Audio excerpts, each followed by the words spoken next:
There's one rule I stopped breaking, and after that, I didn't need to convince myself to believe any of my manifestations anymore.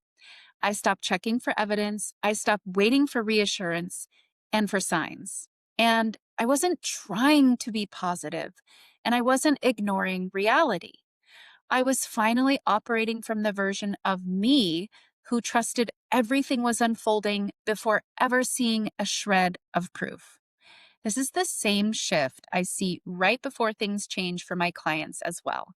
Not when they do more, but when they stop needing something outside of themselves to confirm that it's already done.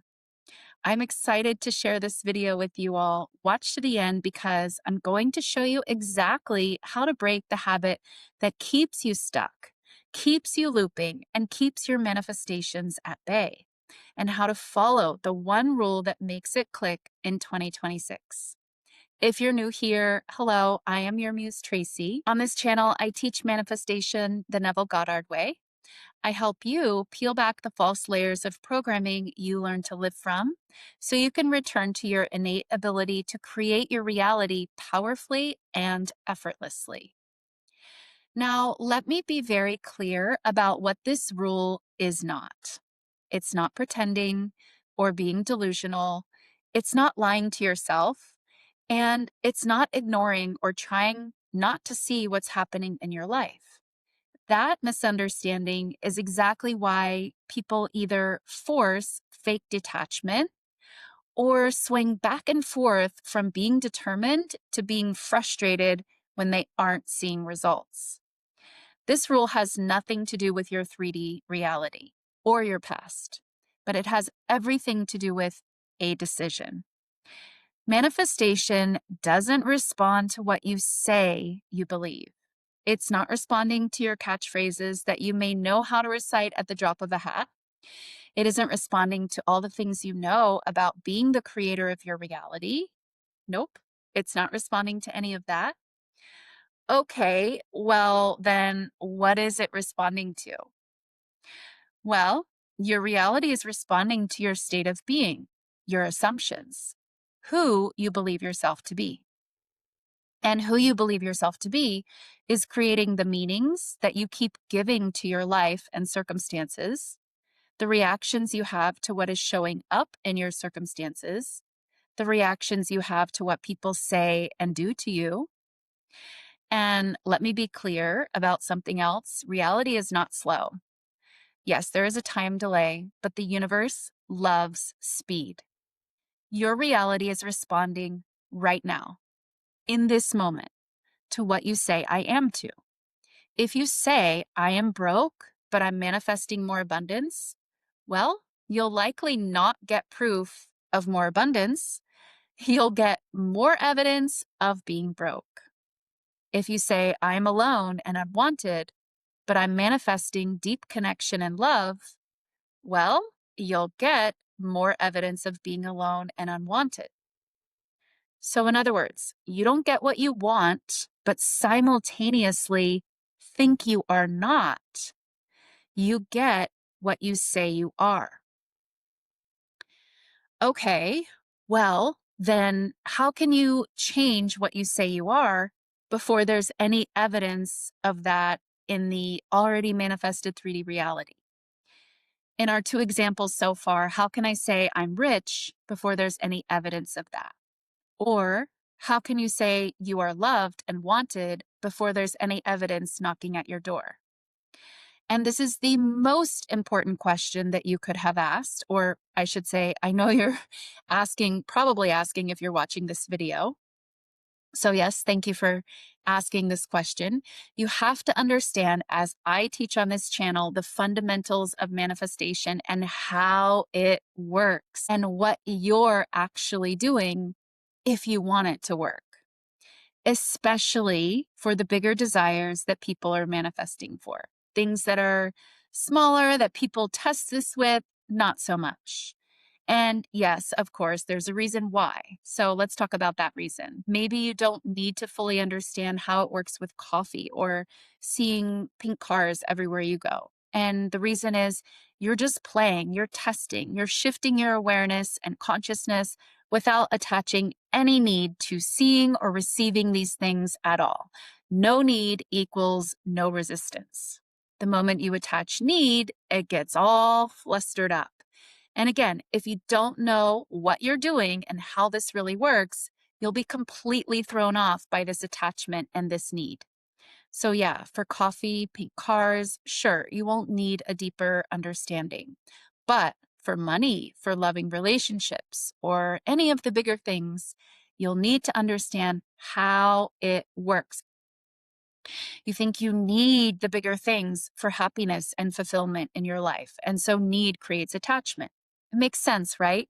If you think you need something, you're attached to getting it.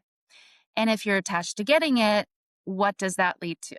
Well, it leads to things like looking for evidence, wondering if it's working, wondering if you've done enough, wondering if you need a new technique, or maybe you need to try harder. Wondering if, and this one is my favorite, there's something in your subconscious blocking you that you don't know about, but it's blocking you from your manifestation. But if you understand that your consciousness is the real reality and the truth of who you are is infinite, eternal, unlimited, and powerful, and as Neville teaches, creation is finished. So all possibilities and desires are already created and already available to you. Now, if you remember these truths, then your manifestation is simply a decision. It's a choice. It's literally you choosing, this is what I now like to experience. Maybe I've never experienced this before, but since I'm pure consciousness and everything is actually available to me, if I simply allow myself to choose it, then you'd simply choose it. But, and this is where I see so many people getting tripped up. They know the buzzwords, they know the catchphrases, like I'm the upper power, but they still believe in lack. They say, I'm creating it, but they still wonder if they'll be chosen. Again, that's why I teach understanding on a deeper level. Understanding how all of this works and how you are creating your reality. Saying a catchphrase, a catchy little phrase, isn't doing it.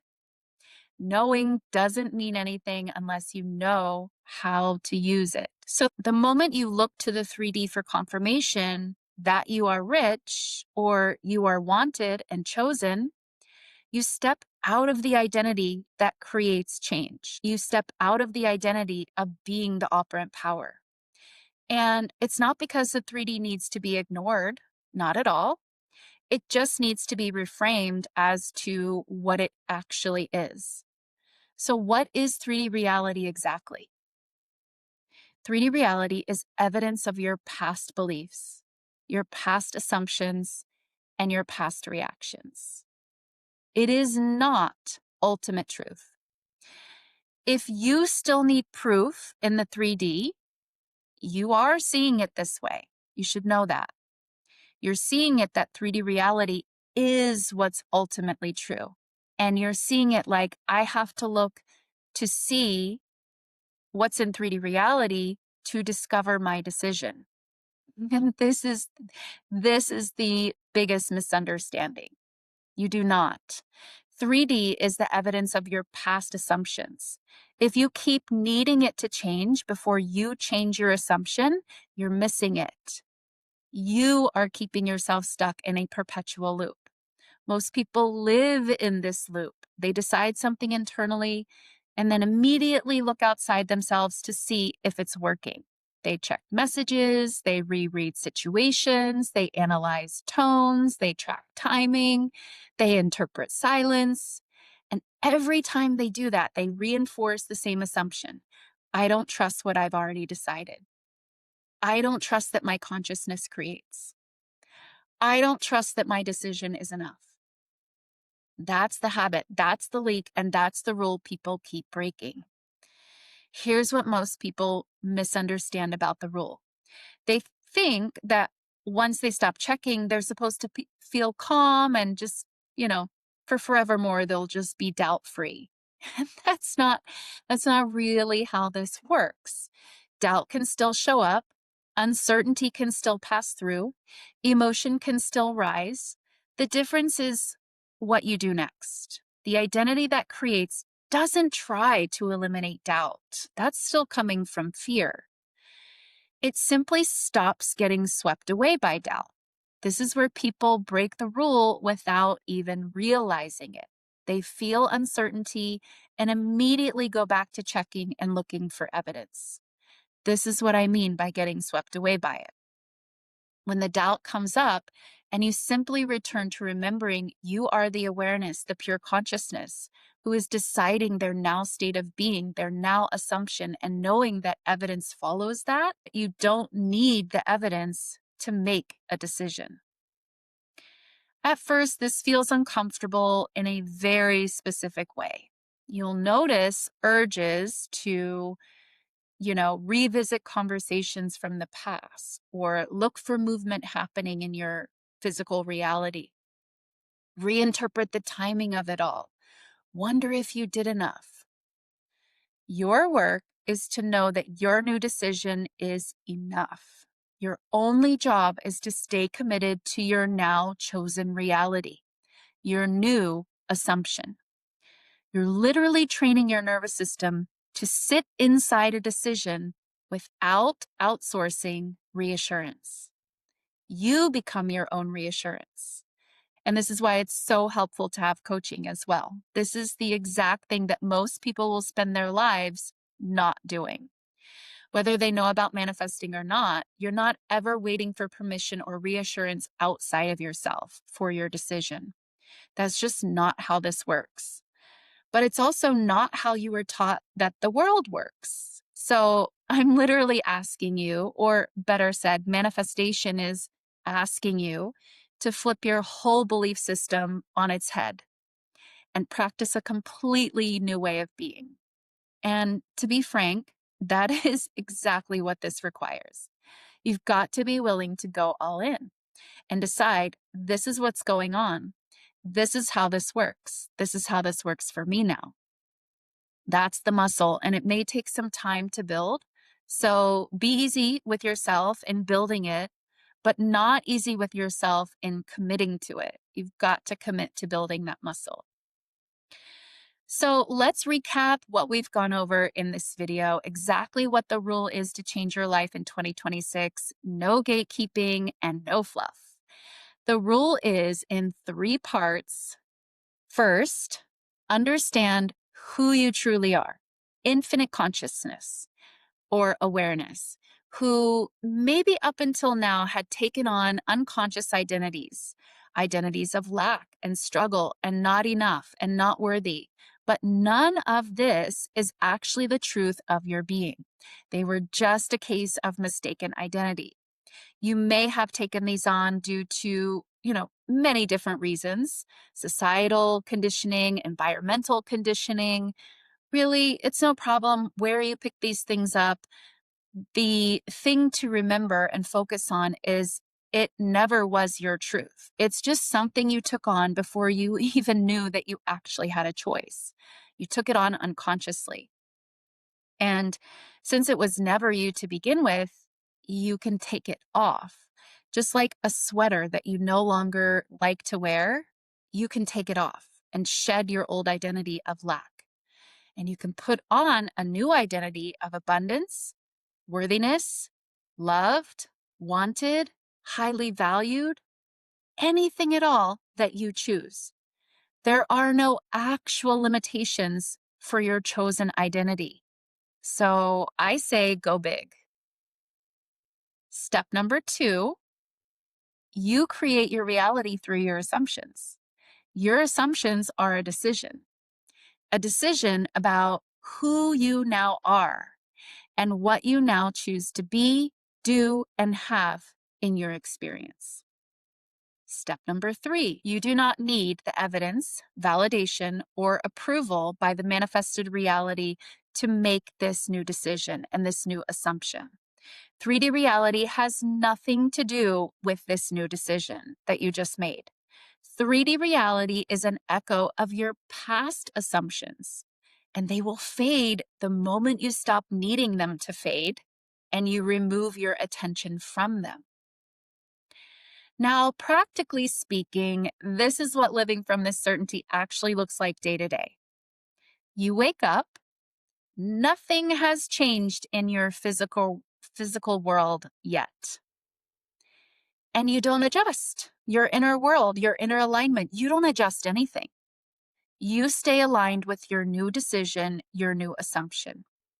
You go about your day, a thought arises, and you don't follow it into analysis. You feel the pull to check 3D reality. And you let that feeling pass because you remind yourself that's an echo of my past assumption, has nothing to do with my new decision. Why would I check something that is just evidence of the past? So you let this feeling go through you without turning it into action. That's how you apply this rule.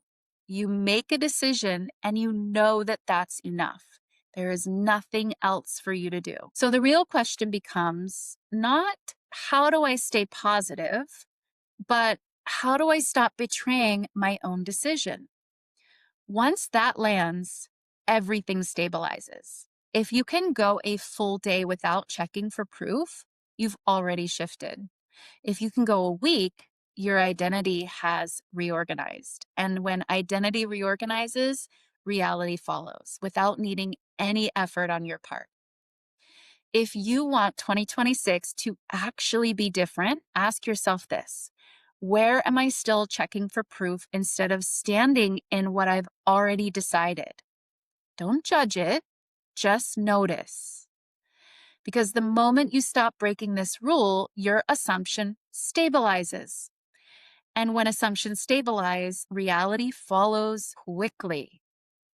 If you want support collapsing this habit for good, not managing it, not white knuckling it, that's the work I do with my clients. The link is in the description below if you want to find out more about working with me. If you're ready to stop looping, stop just saying these catchphrases, but actually live from them, then this is definitely for you. This is the type of work that creates permanent positive changes so that you can upgrade every aspect of your life.